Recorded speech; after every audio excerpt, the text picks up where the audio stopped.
A controversial federal government program restarted by the Trump administration is under renewed scrutiny as more police officers armed to the teeth with military-grade weapons are deployed to streets across the country in the wake of the George Floyd protests. The 1033 program, which allows the military to pass down combat equipment to local police, was scaled back during the Obama administration. But President Trump signed an executive order to fully revive it in 2017. Critics are now calling again for a review of 1033 after reports of excessive violence by cops at protests across the country.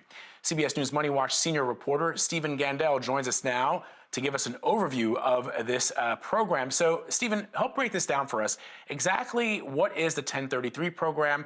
Why was it scaled back by President Obama? And why did President Trump choose to revive it in 2017?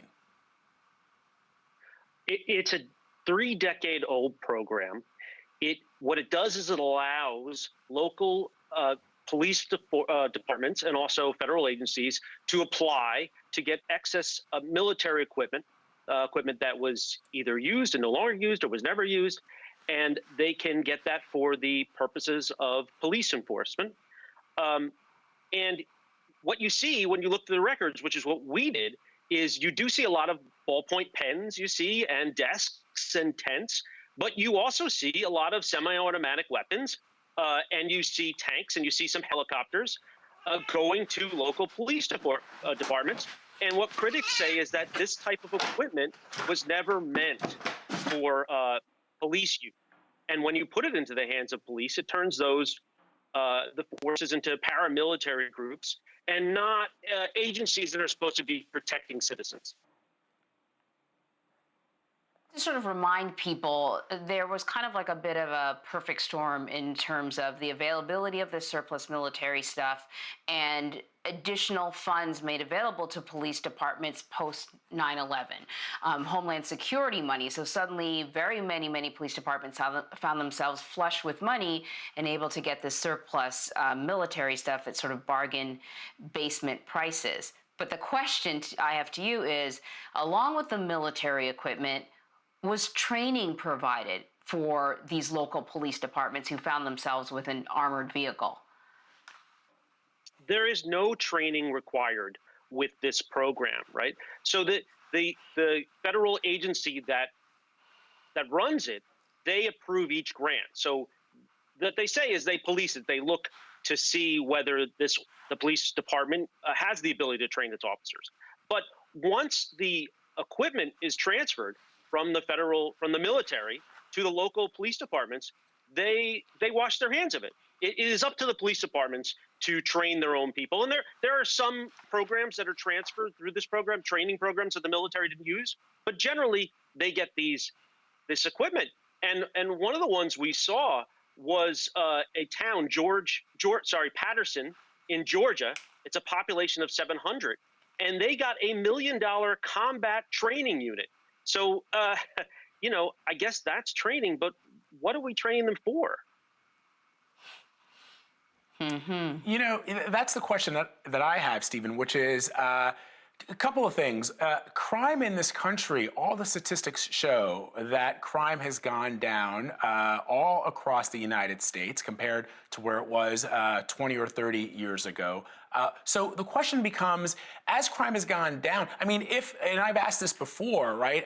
If in the bad old days, in the late 60s and 70s and early 80s, during the crack epidemic and all the other problems police faced at the time, you didn't see police officers armed as if they are going into a war zone, like they might be perhaps armed if they are military policemen in Iraq or in Afghanistan. Why now? And what about the taxpayer dollars that are going on this, going to funding this equipment? The question, I guess the simple question is, why do the police departments even need this stuff? So it was a reaction to what we saw in the 80s, the war on drugs. But the studies, you're right, the studies that have looked at this, while crime is going down, the studies that have looked at this show, and interesting, one study I read said, the scientists said, we don't usually see a causal relationship. We usually see some things we can call correlations, but we don't usually see a causal relationship. But in this instance, with the 1033 program, we do. We see that police departments who participate in this program end up being more violent after the participation. And they found it kind of across the board. One thing interestingly, the study did was that it looked at police violence against dogs. And it found that police departments that participated in the 1033 program ended up shooting more dogs after they participated in this program. So the downward trend of crime is not connected to this program. And also studies have shown that once Obama limited it in 2015, we didn't see an increase in crime either.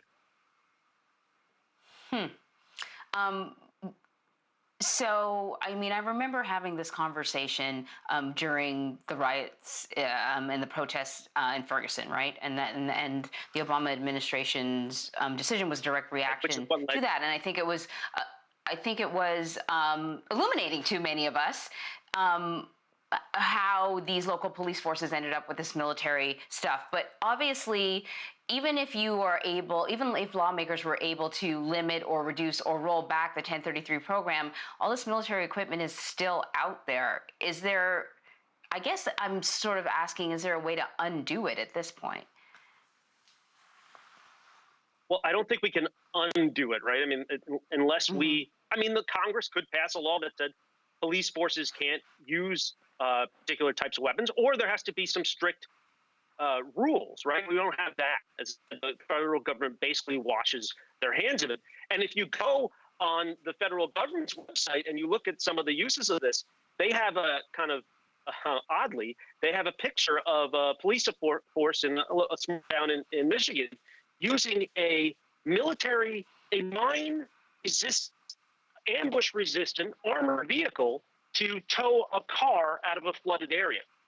So they're really using it for all types of purposes that are concerning and purposes that are just odd.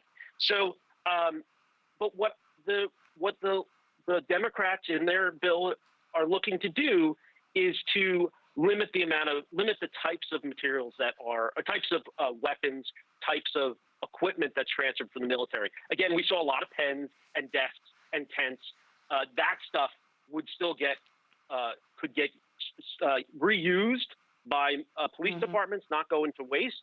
But armored vehicles and semi-automatic rifles and what we saw a lot of night vision sights, that stuff could probably get mothballed, and we'd probably be better for it. Stephen Gendell, it's a really interesting conversation that we could probably sort of keep going with, but for now, we got to let you go. Thank you so much.